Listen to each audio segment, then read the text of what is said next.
Okay, everyone, welcome back to the second half of our AWUSA Startup Pitch Competition. The winner of the competition will be awarded the Startup to Watch Award tonight at the Auggies, as decided by our esteemed panel of judges. We'll do a quick reintroduction. We have Marco from the Venture Reality Fund, Adam from Boost VC, and Abigail from WXR Fund. We've got our next 6 entrepreneurs ready to pitch. We're going to kick it off with Remix. Welcome them to the stage.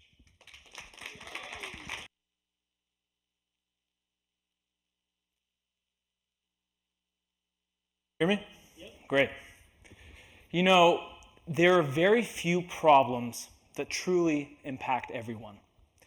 One of these universal problems is distance. I'm here, but I need to be there right now. Every time we've solved a piece of this problem, it's defined an era. Like the telephone, the first time we could talk across distances. Or the television, first time we could witness events happening live. Well, today I'm going to introduce you to a new category of communication device. And it's going to take us further than any of the ones that have come before it, and we call it teleporter. Telephone, television, teleporter. Now, the first step towards achieving this was assembling an outstanding team. And our team, we've got a great team of PhDs and engineers, and they've done great research at Stanford, Cornell, MIT, you name it. And together we've been able to engineer the sleep. So what are we building? Well, just like how a phone has a microphone to capture your voice and a speaker to let you hear it, our product is 2 parts. It's a small device that captures your entire space. And I happen to bring one right here. And it's a spatial app that lets you access any place with our device in it. For example, I'm here with you good people now in Long Beach, but let's say I want to attend a whiteboarding session with my team in New York. All they have to do is put this little device down in their space. There's a quick setup process, and then the environment is live. All I've got to do is log on to the Remix app on Apple Vision Pro or Quest, and with one tap, 3,000 miles dissolves, and we can share the same physical environment in real time. We call this experience a spatial call. Unlike a traditional call, a spatial call brings you inside the place you're calling. You can move around freely, interact with the people and the objects. It's the closest thing to being there in person. Now, whenever we talk about what we do, people always bring up the metaverse. Today, it's the dominant vision for the future of spatial communication. The thing is, the metaverse doesn't solve the problem communication tools need to solve. It doesn't get you any closer to there. Instead, it forces everyone up into a server to interact. We don't think that this is the future of communication. And no matter how realistic the experience gets, it's still disconnected from the real world. It doesn't bridge distance. But teleporter does. Imagine this. You go to one app, you can be any place you want.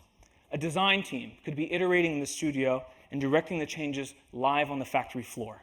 You could come here to AWE and still be home to play with your kids that night. That's the power of a network of these devices, and this is where Remix is headed.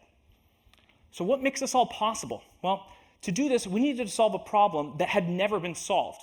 How do you stream an entire space in 3D without covering every angle with a camera, like these guys did?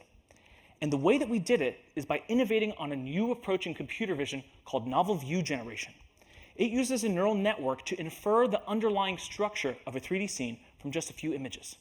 And the results look fantastic, better than anything in this space. This is my co-founder's kitchen. But there's a problem. It's far too computationally intense to run in real time, so it would never work for our product. So to solve this, our team has designed a brand new architecture for novel view generation. It learns like a transformer, the same architecture LLMs like ChatGPT are based on, but it's very efficient. It's as efficient as a convnet. So why is this important? Well, because for the first time, This technology can run in real time, and it only requires one perspective to do it. We are currently the only company in this space with this technology, and it is a breakthrough. And we've been moving really quickly. Since the team came together last year, we completed out a pre-seed round and built Prototype 1.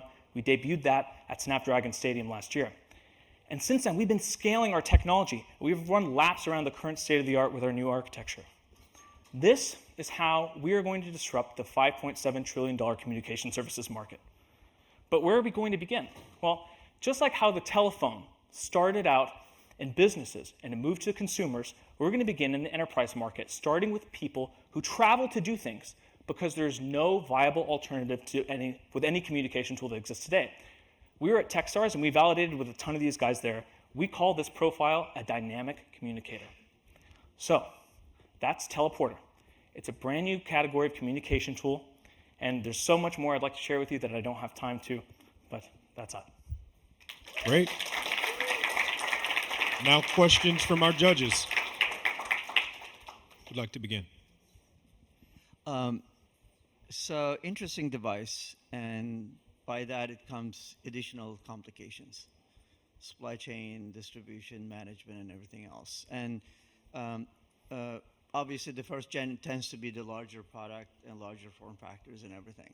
And what's the vision in terms of scaling back, and what's the sort of cost structure currently, and then the pricing model to go after the enterprise customers? Well, this is a prototype. So this is not a production-ready product. We're raising a round to make a production-ready product. The total cost of this device is $1,000. We're going to get that to around $500. And we've actually talked to some suppliers, people at Alistair, people at Sony, during our time at Techstars. So what would be the sort of commercial form factor compared to this? I can't give you a good answer on that, but probably smaller than this. This is really just a working prototype. Yeah.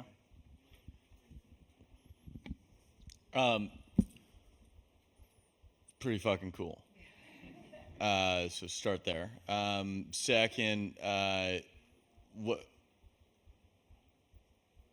why? Like, why do you care? Well, you see, why are you doing this? Well, why am I doing this, or why should we do this? You. Why am I doing this? Well, you see, when I was young, my grandmother was deaf, so I had no way of talking to her over the phone. And I remember very distinctly my parents coming home with a computer with a webcam.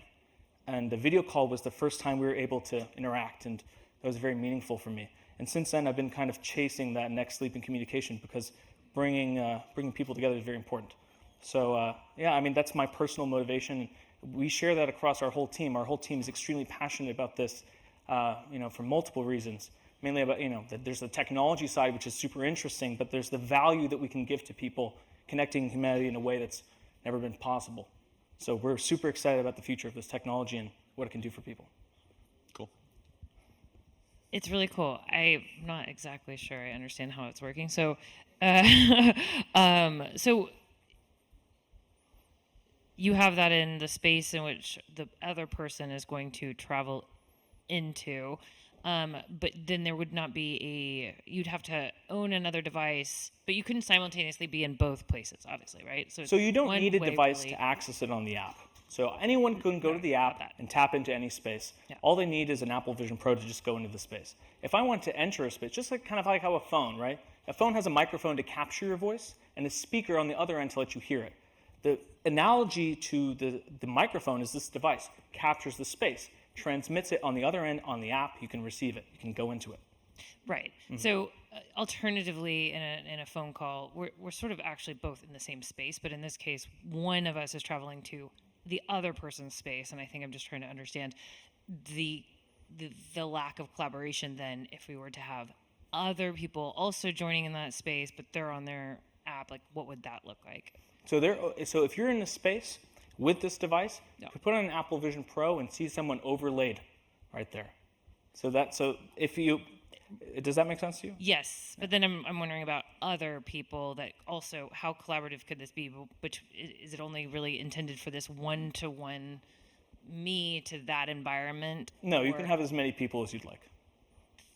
All in the same space, but they wouldn't understand who is on their app. On their phone. The people that are physically in the space can view the other users using augmented reality. Yeah. We're also going to build in the feature, we haven't built this in yet, that lets us, lets you hear the people in the space, even if you don't want to put on a headset. So you can still have a layer of interaction, even if it's not the full experience. Okay, awesome. Thank you. Does that answer your question? Yeah, I think Okay, so. great. It's like Star Wars, right?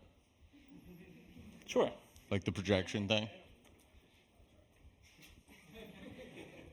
So you already have spatial entities in AVP on AVP, right? And you can bring other people as avatars into your physical environment.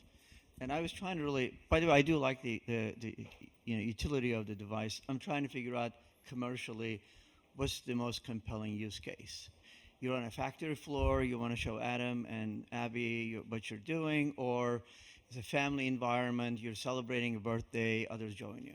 Well, that's another way of asking the question, what is our trajectory to becoming the standard of communication?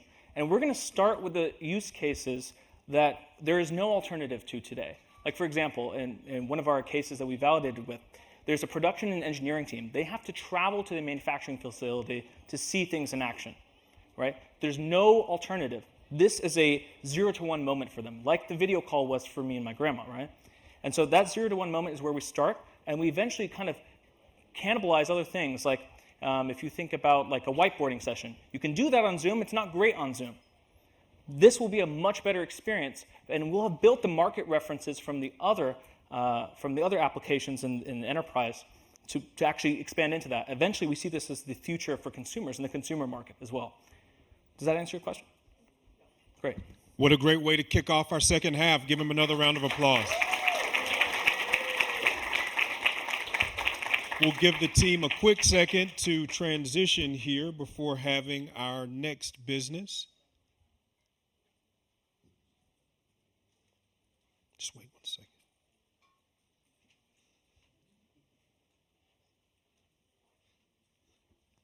Okay, let's welcome our next business, Flow Meditation, to the stage.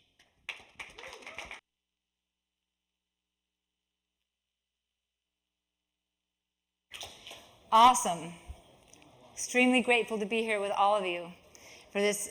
Feels like a breakthrough moment. So much creativity and genius in the room. So I came here from Iceland. I'm Tristan Gribbin. I am the CEO and founder of Flow Meditation for Modern Life.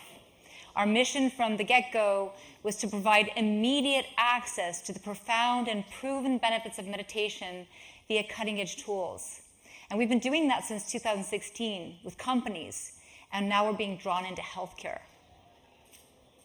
The thing is this, meditation has been scientifically proven in thousands of studies to be the best solution for mental stress, better than medication.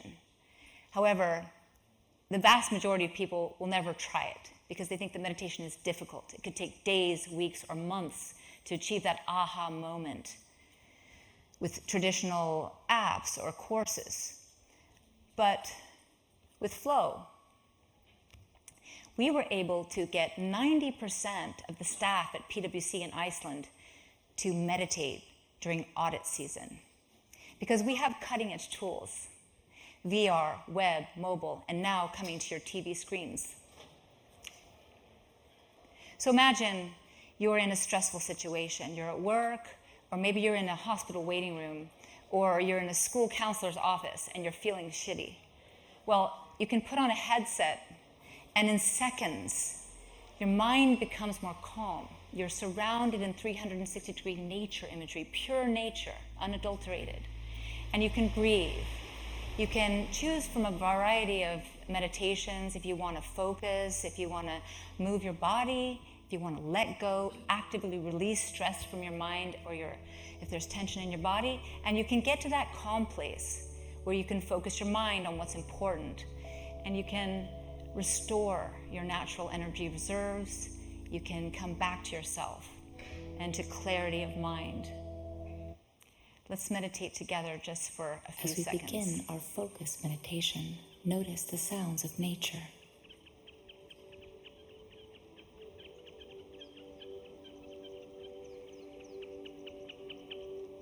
Take a deep breath.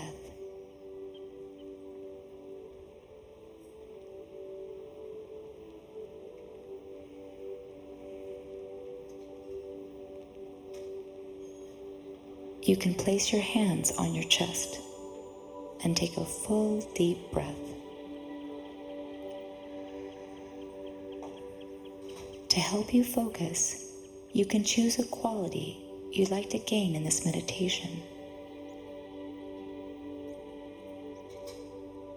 Your quality might be expressed in a word or a sentence. For example, I want to find more energy or calm, or it might just be a feeling in your heart. Choose a quality that's uniquely personal to you on this day, in this moment. There's no limit to the qualities you can find from within, so aim high.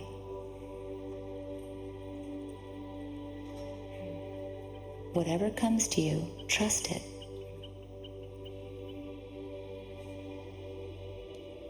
So I'm curious if anyone wants to tell me what your quality was that you chose. I was choosing connection. I want to feel connected to myself and to you all. Does anyone want to tell your word you chose? Maybe gratitude? Yes? You said what? Riz. Like Skip Rizzo? No. Charisma. Oh, that's what it means, charisma. Thank you. I like that. Thank you. I got a new word. Cool. So, flow traction. Since 2016, we've been working with companies. Our first client was CCP Games with a series of live workshops in the CEO's office. They're still our client today. We've been, before COVID, on Singapore Airlines in the VR headsets with in-flight VR. That got shut down during COVID. But we've worked with over 24 companies, and now, as I mentioned, we're being drawn into healthcare. We've also been covered by BBC Click, who wanted to come to Iceland and to see how did we capture immersive meditation in VR, and we took them to the volcano. It was really amazing. They did a 4-minute piece that was translated or sent to 19 markets. So anyway, we've had a lot of coverage. You can catch my TEDx talk called Meditation Rivals Medication. People love flow. Everyone who tries it, I would say, you know how it is. There's maybe like the 3% of people who don't tolerate VR, but most people love it. And we have 5-star reviews in SideQuest and amazing write-ups, and on the app stores. And that's all the time we have. Give her a round of applause. Thank you. Now let's have questions from our judges. What got you into this market? So, a driving, burning passion to bring meditation to the world. I went to a meditation retreat in January 2000, and it was a 9-day retreat, and after that I was like, the world wants this feeling, because I was just on fire. I was waking up every morning meditating and trying to get everyone to come meditate or go to retreats or go do something, and that passion has sustained me through now. And then I had this idea in 2015 that I wanted to create a revolutionary type of an app. But then the VR part came when I was in an accelerator program, and I got to go to the top of Mount Everest. And when I was on, it was called the Everest Experience. When I was on the top of Mount Everest and I saw the world in every direction, and it was stunning photorealism, I said we can use VR to teach millions of people how to meditate. Congrats, and I really love the use case of meditating during audits. I think that could be our tagline. So, Tristan, you've been pioneering this, and I was really trying to understand the challenges you face as an entrepreneur coming from Iceland, and really trying to have presence in both Europe and North America.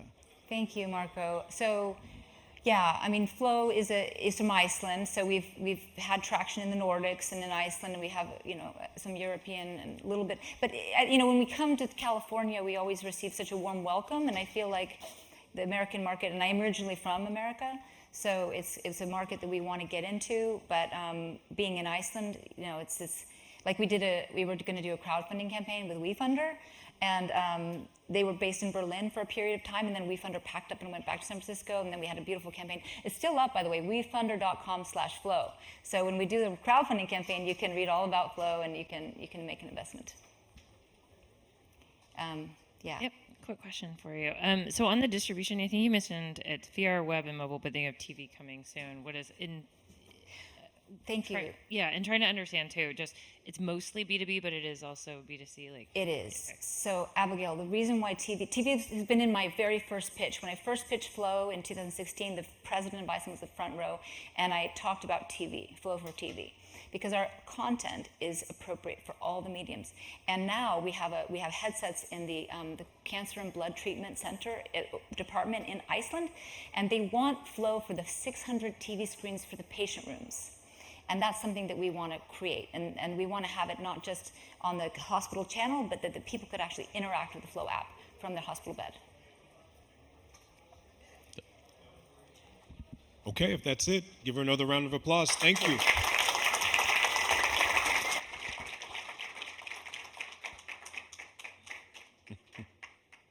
Okay, our next entrepreneur to pitch at the AWUSA Startup Pitch Competition is ManoMotion. Welcome to the stage.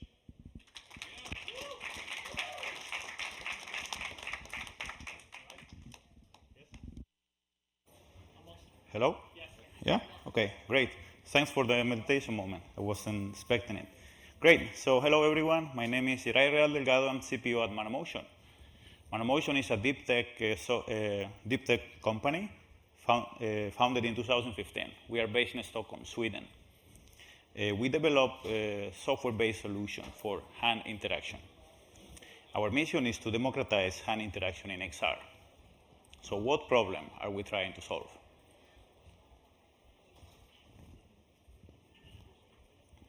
Interaction. That's very important, very important. Yes. So, what problem are we trying to solve? Advanced interaction technologies, hand interaction technologies, are currently expensive, computationally expensive, and they require multiple sensors, which leads to heating problems. The headsets that implement those solutions are usually heavy, they are bulky, and they are, again, expensive. The combination of these factors limits the accessibility and usability of hand interaction in XR, which slows down mass adoption. That's what everyone wants in this area. We need to find a way to create the market. So how do we solve this? Our solution is a hardware-agnostic platform for immersive hand interaction. We have patented a framework that enables any device with a single RGB camera to provide hand interaction. So our patented framework works with high frame rates, It's a cross-platform solution and it's low power consumption. Our vision is to make hand interaction intuitive and accessible to everyone.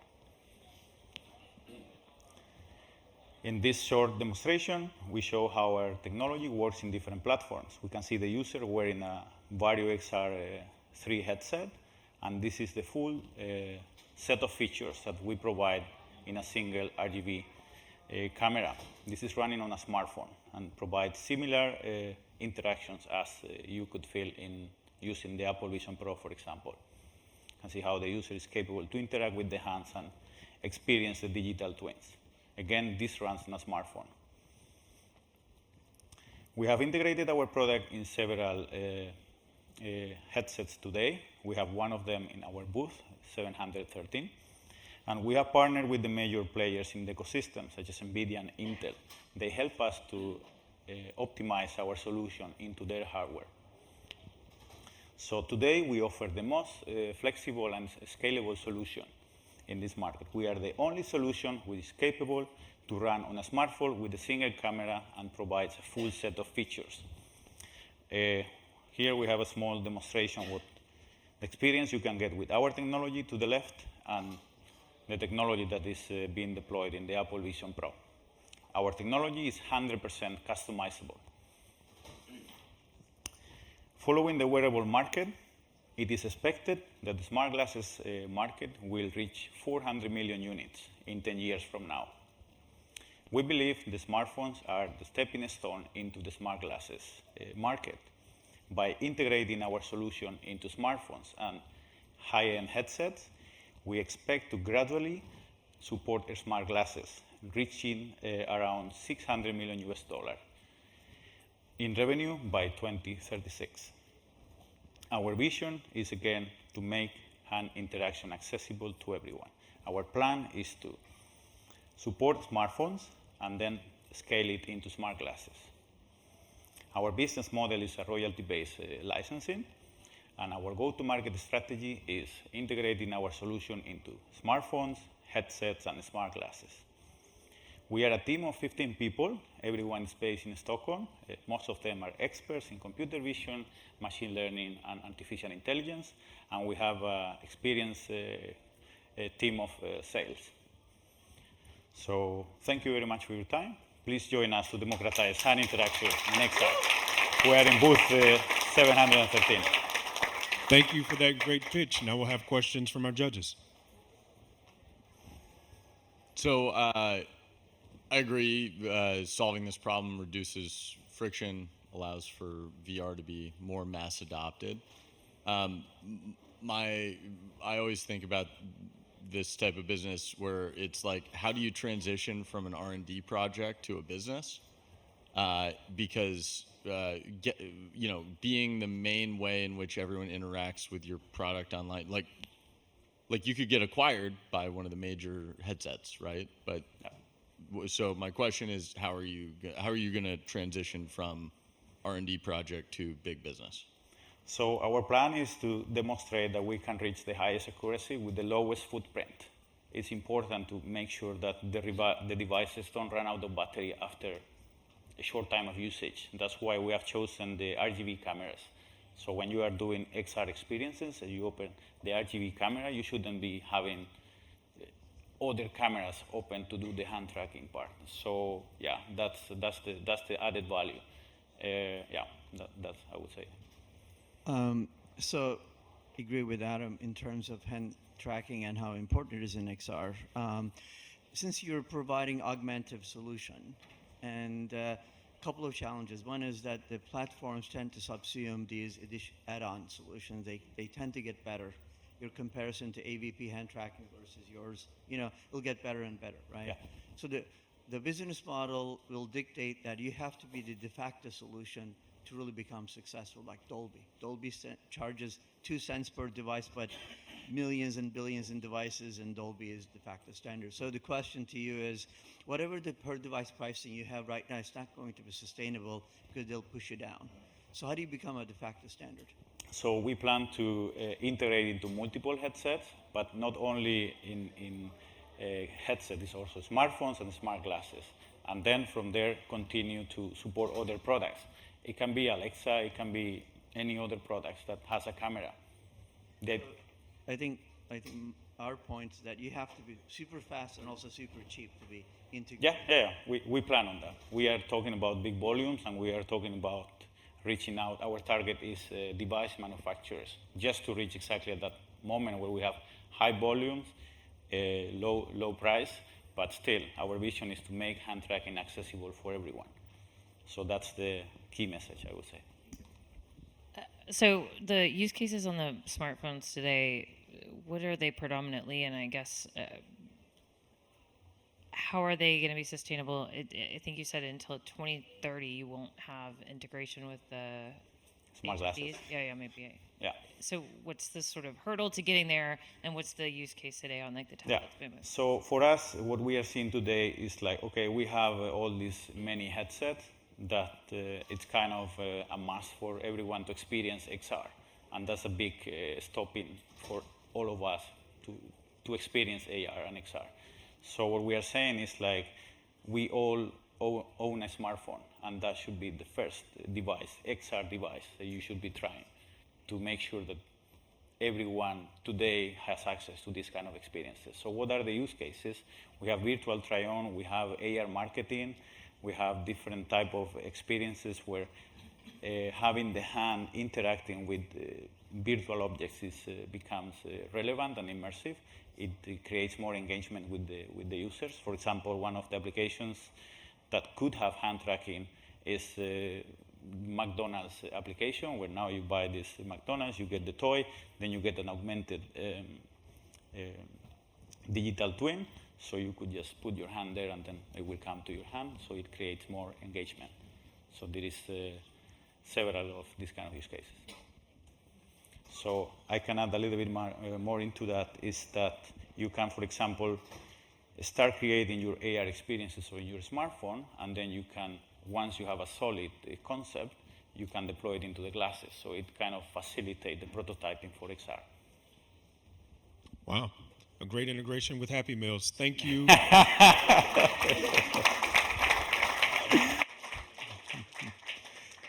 And our next business to pitch, welcome Sisu VR to the stage.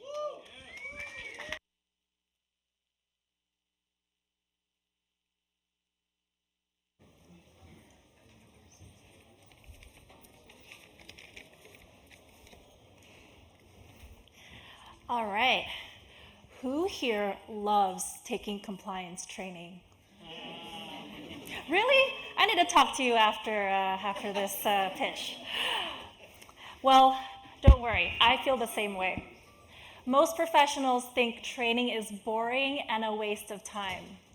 This is a problem because training is supposed to help us prepare for situations like the over 600 mass shootings that happened last year.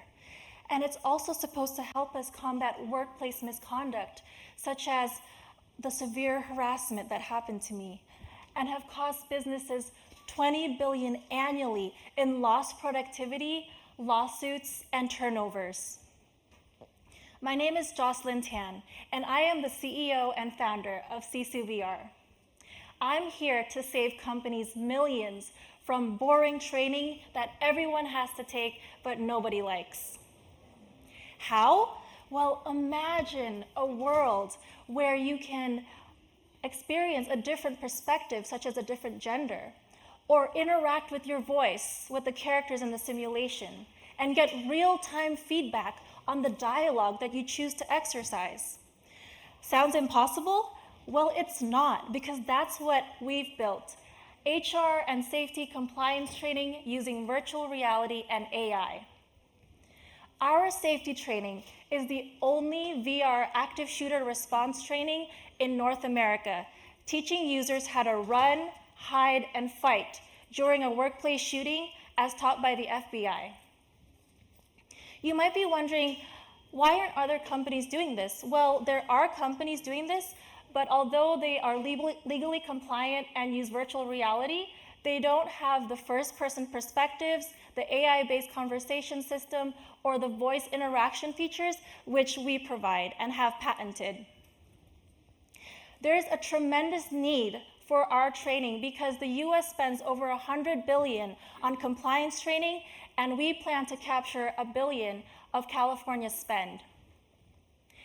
And let me show you how.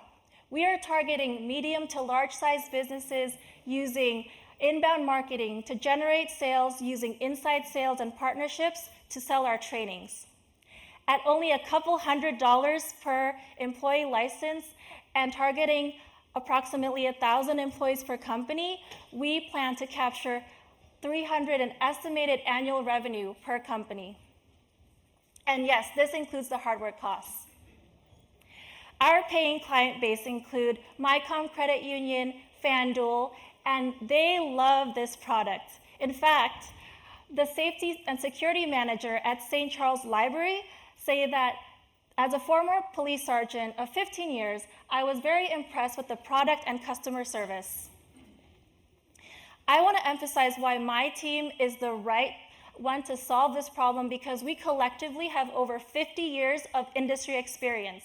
I myself have over 15 years managing hardware and software product portfolios at Silicon Valley tech firms.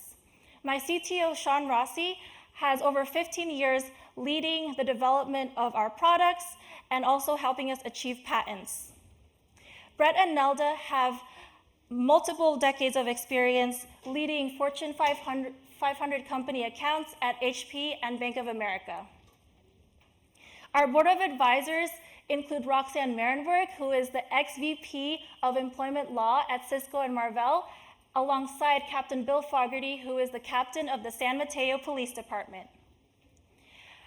I want to emphasize why my team and my product is the right product at this time, because more and more companies are using VR trainings, as shown by the accolades that we've received, including being featured in the front page of the Washington Post, as well as being top 5 this year in education and training solutions at this conference. So who is ready to transform your boring trainings using VR and AI with me? Yeah, that's what I love to see. I'm currently fundraising, so if you're interested in supporting me, please see me after this pitch or at booth S50. Thank you. Great job. Okay, now questions from our judges. I want to get close and personal here. Oh, Is it okay? yeah. So, Marco and I were both investors in one of your competitors, so we Vantage Point, so we know them. And then I know Nelda; she's great. Oh yeah.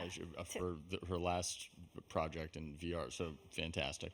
What is the transition from where you are to sales? Because it sounds like you're still early in that transition. Where are you in that spectrum? That's a great question, Adam. So we have the product built, it's already in market, and we already have our paying clients, including MyCom Credit Union, FanDuel, several churches and schools. We are already generating sales right now, but it's we're trying to get more traction. Yeah, our collective battle scars. So a couple of maybe unsolicited advice and commentary. The pricing model wouldn't be applicable in like when you scale the business, because they wouldn't pay you per employee versus they'll pay you for some number of seats. So you have 1,000 employees, but they'll say, I'm going to buy 20 seats, right, to train my employees. So the price points will be around 30 to 40K per year versus 300K. Okay. And HR departments, frankly, don't have that much money to spend on training solutions with the hardware, because they have to be trained, they have to replace them, maintain them, and all that kind of stuff. But totally believe in the value proposition. It makes a lot of sense. We need it. And the question is really, one is the sales, like Adam was talking about. How do you get to that, and how do you really reach to these target medium-sized customers? The other part of the challenge is sustained usage case. You know, you don't want it to be a shelfware. Right. So almost you have to invest in another team within the company to ensure that there's a repeat use of the platform. Yes, thank you for the advice, Marco. Yeah, I guess the question is sort of related to that. The content creation, it seems very specific for each customer, and the burden is on them to create the content, otherwise you're doing the services? So this is off-the-shelf training. So we've built the trainings. It's for the requirements that you have to complete federal and state for harassment training and active shooter training. And we customize only at an additional fee for the clients. Okay, got it. Sorry, I think I was under the impression that those were actually the environments in which they were in, and not just like a generic environment. Got it. Yeah. Okay. And the what they're replacing today is just like the 2D experience. The 2D experiences, yeah. How long have you been doing it? I've been doing this since 2018, and I've been bootstrapped. We built the entire product line, the team.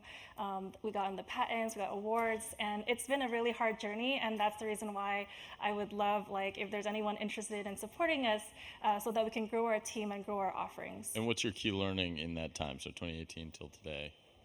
To be resilient, because it is a really hard journey. I've almost given up like countless times, to be honest. And so I've learned to be like sticking to, you know, my models, my strategy, and myself. Great. Okay, thank you, Jocelyn. Thank you.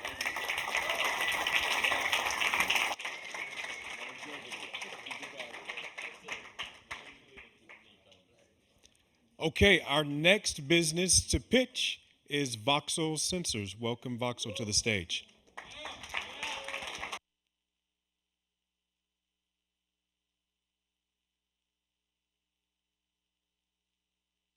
Good afternoon, I'm Johannes. I'm the CEO of VoxelSensors. And before starting the real pitch, I'm just going to introduce the company a little bit. Now, we're a technology company in the deep tech space, building sensors, or the most efficient, I should say, light sensors in the world. And this is just an example, this small little thing that I have in front of me. And the first instantiation of those sensors, we're using that for spatial awareness, spatial sensing, understanding the room. And here at AW, we're actually going further. We're introducing the next step in our journey. But before I go there, I want to make two observations that I've seen over the many, many years being working in XR and into the sensing industry. And the first observation is that while we all want this industry to be big and to have a lot of volume, what we see is that people are actually kind of disappointed by the devices. And the traction or the consecutive use of those devices isn't great. People buy them, people try them, and then they unfortunately are being set aside. And the second observation is in the world of AI. These days with Gen AI, people are looking for an always-on experience that is personalized, yet those models struggle to understand the real individual context. It's great, massive statistics over a mass population, but for you, for ourselves, it's very limited. And that's why we're building Percept. Percept is a new category of sensing that understands user attention and intent, and that allows AI to be personalized and always on. These sensors that we're building, they're 10 to 100 times less power consuming than anything that we've seen out there in the world. And so with Percept Inside, we enable a lot of experience that are unmatched on any other platform. Things you cannot do on your phone, things you cannot do on your tablet, things you cannot do on your laptop. Think about useful, real useful, personalized assistants, or amazing experiences that are giving ourselves superpowers that we cannot do without, and even extending the comfort of current devices, getting them from those shoeboxes into something small and elegant. Now, how does that work in a nutshell? We're building a number of systems that understand the world, that understand the dimensions of the world, the colors of the world, what we look at into the world, where our eyes are fixating on into the world, and understand that or feed that into a model that segments the whole world, that understands the intents or the objectives that we have, that also captures our previous history or previous selection, and that then creates what we call a priority map, which is related to our attention and our intent. So that puts us really in the middle of an industry of Gen AI models, an industry of XR devices and smart glasses, and running on the compute platforms that we all know of today. So where are we today? We have this technology, which is available in booth 927 on the show floor. You can see it over there. We're introducing that to the big OEM customers that are integrating these sensors into their devices, creating market awareness, creating awareness amongst us of all the technologies that are coming. And then, of course, when we build out the full technology stack, we're looking for the adopters and then expand it into high volume. And I'm very glad to announce today here at AWE that we're raising our Series A. So any investor that has an interest in building 1 billion XR devices, come talk to us. Thank you.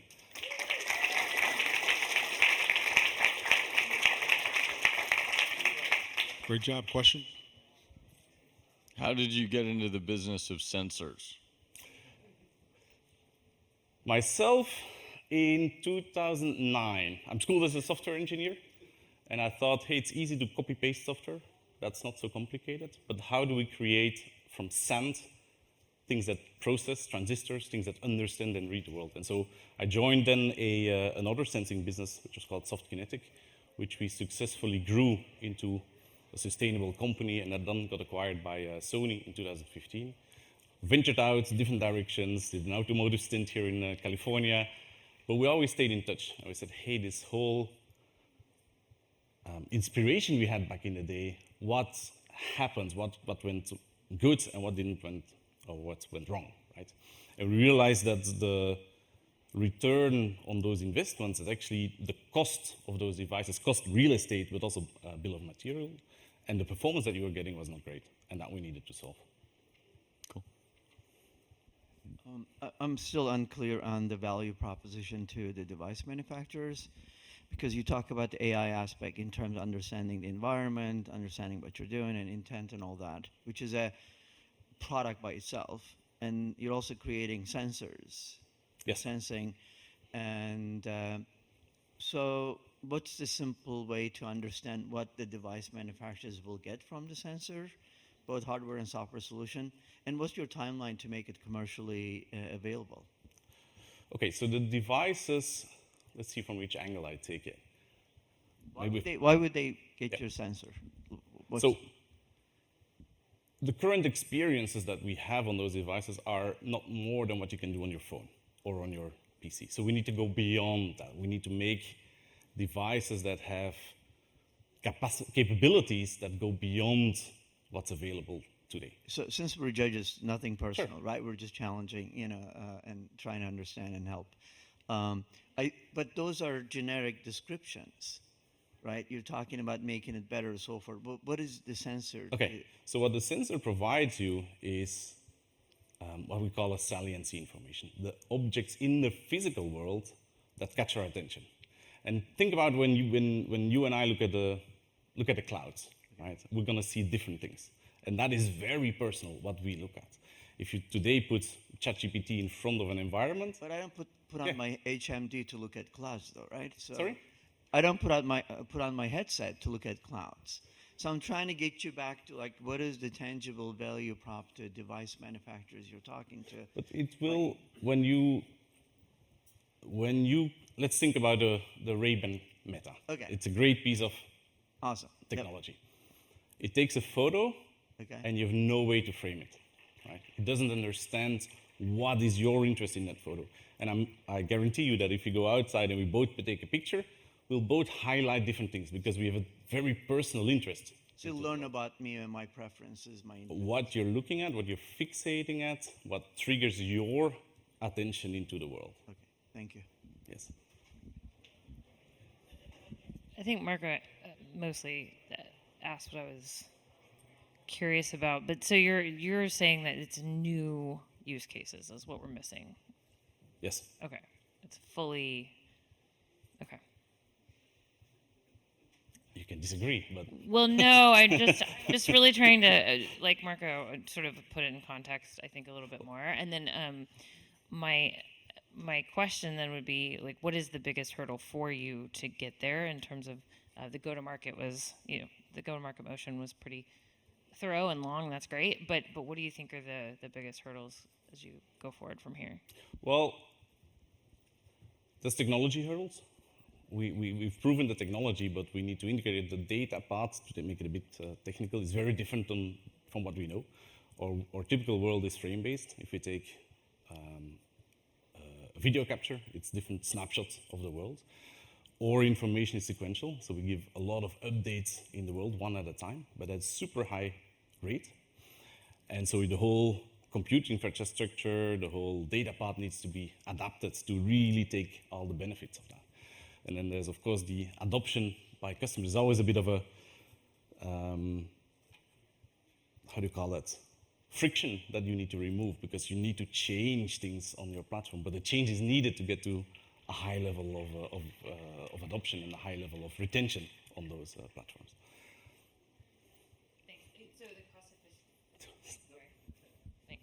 So when you mentioned like the 100 times less power consuming, like so it's part of the pitch is just more cost effective and power Efficient, yeah. But that alone is not a significant pitch, in your opinion, for the hardware manufacturers. It's like the new experiences that you want to unlock. It's both. All right, thanks. And that ties into maybe Marco's question as well, which I didn't answer yet. Is in end of next year we'll be in volume production with those devices, which are for spatial computing or spatial awareness, which bring the power consumption down significantly already.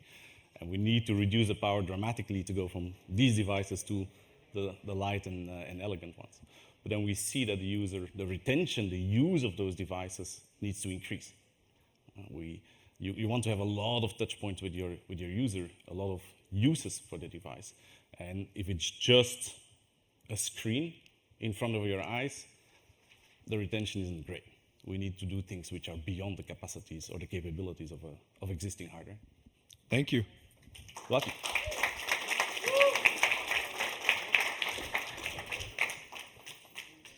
Okay, our last entrepreneur to pitch is Fungisaurs. Welcome to the stage.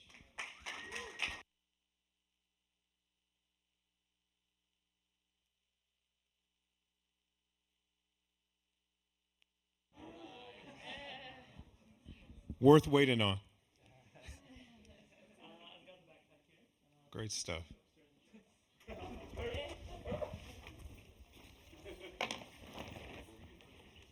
Okay. So, Fungisaurs is an entertainment developer.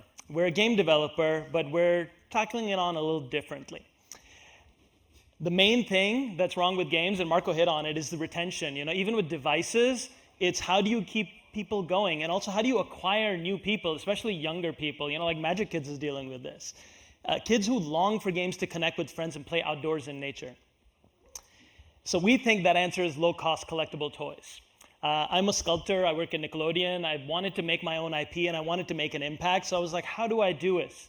Kickstarter, we made a bunch of toys. And then, how do you take it to the next level? You make them AR. And this is where I think AR technology really can shine. And this is one thing I'm gonna challenge everyone here, is to think about what's really possible with AR and spatial. And I'm gonna tell you what we're doing here. So here's the tech speak, of why the low-cost collectibles are a good angle. But I wanna tell you more about phygital experiences, blending the physical and digital. So Fungisaurs are original eco characters. They're dinosaurs and mushrooms. And I'm gonna get into this. It wasn't made on a mushroom trip. It was made as a sculptor because I wanted to find something organic and cool. And then I did. And then I was like, wait, fungi have been around for 3 billion years. They're cleaning up the environment. They're growing in Fukushima Daiichi reactors, soaking up radiation right now. There's so much I can do with an eco character brand, teaching kids about rewilding, teaching kids about what we can do to make an impact. So I started with the toys, and we've done 13,000 units sold. That's a lot for a small indie toy company without any marketing budget. They're mystery box toys, so you don't know which one you're gonna get, 8 different characters. Whichever one you do get, you get to bring them to life in AR. You can collect them like a little nest, but then also have AR experiences. So I wanna hit on how big the toy market is. It's massive, all right? It's a lot, this is 141 with a B. And then mobile games is massive too. But it's not just mobile AR. We're trying to build an entertainment IP, and that's why I haven't gone to sell to toys, to Hasbro, to Mattel. They'll buy it for $5 million valuation, and I'm out, it's done, right? I want to scale. I want to find the right investor that gets this is going to be 100, 200 mil, and then exit. We've done mystery box ties, like I said. I mean, there's awards, but I care more about what the kids are saying. We have a lot of returning kids, want to keep coming back. Again, 6 to 11 age range, older collectors as well. When the pandemic happened, people were happy to stay at home with their Fungisaurs and interact with their virtual pets. Imagine the next generation of virtual pet, the new Tamagotchi spatially. That's what I want to make. So using cutting-edge 3D object scanning to unlock and augment the toys, you line up the outline, toy pops out, you start interacting with it. You can pet them, water them. Now we've also unlocked image tracking with cards, combined with the object tracking with the toys, based on proximity, which lets you now trigger animation. Now think about that. That unlocks kids' books, board games, and immersive experiences. So if you come over to our booth in the playground, you'll see a really dope immersive experience. And again, I want to hint that we're not a toy company, we're not a mobile game company, we're an entertainment developer. So what you're investing in is an IP, it's an original IP. I'm at Nickelodeon, these guys sold to Nickelodeon for 60 mil. That's the minimum goal for me. I really want all of my team to come along with the equity. I want all the investors to grow and understand how we're going to do this and see it happen, right? We've been doing this. We've started in 2020 with the Kickstarter, fulfilled it, launched the app, doing the immersive experiences now. So we've got avenues towards growth, and now we're just ready to scale. My team, Chess McIlvain, has done an amazing job with the immersive experience out there. We've painted and built everything, so I want you to come see it. And our developers, Octagon Studios, are ready to take our beta app and really make it sing with a lot of beautiful experiences. I want to add meditation to it. I want to add so much that can really add value for kids wanting to have a virtual pet experience. And we're a seed stage startup, but we're really well connected. I've got a lot of network that is so eager to help me because they think this is adorable, and it is. We're seeking 100K immediately so we can scale on our immersive experience and get going on Series 2 of the toys. We're almost out of toys, and you need toys to be a toy company. And then up to 2 mil, which we're probably going to be raising up in November to scale everything else. Here's kind of a roadmap, immersive experience. Everything kind of feeds into the ARI's app. Toys, kids book, board game, have the animated content launch. Immersive experience out there, so come see it at PG-14. And I'm going to leave that running. That's it. Thank you so much, guys. Appreciate your time. Thank you. Okay, judges, questions about this spatial Tamagotchi company? Were you a collector when you were younger? Yes, absolutely. What did you collect? I grew up in Pakistan, so we had everything come 10 years later. So I grew up with He-Man toys, like Ninja Turtles and Thundercats, things like that. G.I. Joes too. Yeah. Nice. And is the best example of this? I remember there's like Skylander. Oh yes. Yeah. Right. Like. Yeah. Wouldn't that be that's the physical? Phygital, yes. Skylanders and Disney Infinity Amiibos are great examples, but those use tech in the toys, RFID chips, to have your experience be a screen-based experience. And to us, it's not a screen-based experience necessarily. It's the toys themselves coming to life. So what's really been key for us is the impact. You know, it's like, how do you get kids to be outside of the screen? These toys, you should see the pictures that I get. People put them in planter pots and like decorate out like little fairy gardens for them. I want people doing that in their lawns. I want people having like wild, flowers, something growing that monarch butterflies can enjoy, like milkweed. Like, I want them to have like a whole space for wildlife crossings. And that's kind of the key with the physical. And that's what AR can really do. You're making people do something digitally, but then they can also impact the real world. This is really great and very Thank cute. you. We actually Appreciate worked on the Skylanders one. So why raise venture capital? I'm assuming you're raising venture capital. Why not just do crowdfunding? I mean, especially for something like consumer where they can validate this. You already have validation. You know there's demand. Have you done that? We did a Kickstarter. We raised Oh, that's $20K. true. That's what our start was. Yeah. Would you do it again and raise more money from that? can. In some ways, you just don't have to report. You're not at the mercy of the VCs and a massive exit, which, potentially, I think you said the upside for Teenage Mutant Ninja Turtles was like, what'd you say, 60 million? I don't know. I mean, that's a massive IP, and that's only 60 million. So I think like for VC, that's not like tends not to be the outcome they're looking for. So I'm just questioning whether or not the crowdfunding would be a better avenue for you. That's an excellent question, and you're right. We have looked into Start Engine and WeFunder campaigns, and that is probably what we will lean towards. But we haven't done the VC route, and we've heard how challenging it is and how difficult it is. But if we find one right partner, they're gonna 10x their exit at least, right? Like, are they the kind of VC that's looking for 100x, 1000x? Then we're not the right partners. We're the impact partner. So we want to see kids out there making an impact, making a difference, and entertainment IP is, we feel, the way to do it. So I have a sort of question to understand the distribution model. Then I'll give you VC, at least one VC perspective. Please. So you have to have the toy to activate the game. No, the game is free to download. You can have a digital character as soon as you get it. The toy sales are basically how we make our money, because when people get a toy, they scan to unlock and it gets added to their nest. So that's the key point, is by getting the toy, you get to add it to your nest, and now you've got a new virtual pet that you can now put wherever you want in your home too. Okay, so I would say VCs are like economists, right? You talk to 10 of them, you get 10 different opinions. Yeah. And so the reason I ask, because it's a friction, right? The parent, somebody has to get the physical toy to add additional dimension to it. By the way, as Abby said, super cute and creative characters, and congrats on that. So from a VC perspective, and I think what she is hinting perhaps is this may not be the scalable model, because mobile gaming is very difficult. Absolutely. Right? In terms of user acquisition, you won't raise enough money to spend, to get the minimum installs to move the needle.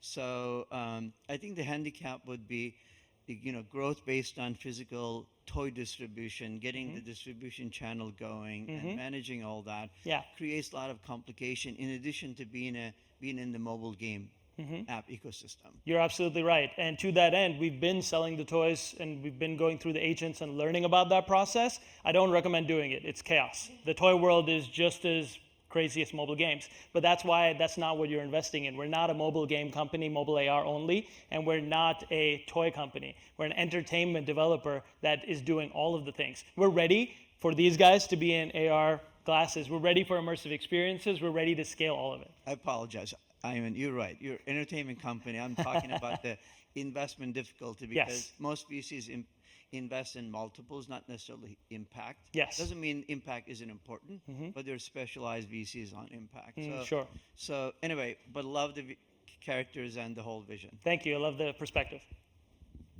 Great job. That's a great pitch for us to end on. Thanks all. And give another big round of applause to all of our entrepreneurs who have pitched. I don't know what I expected, but I definitely didn't expect to hear spatial Tamagotchi. I didn't expect Star Wars communication devices, new age sensors, spicing up our HR trainings, and this incredible meditation platform. Really great stuff. These judges have a tough decision, and again, the Startup to Watch award will be announced tonight at the 15th annual Auggie, so I hope everyone will attend to see the winner. This is the end of the 2024 AWE USA Startup Pitch Competition. Our entrepreneurs and investors are invited to a special networking session on the Promenade 104A immediately following this session. And again, we'll look forward to seeing the winner announced tonight. Best of luck to all of our entrepreneurs. Thanks for joining us.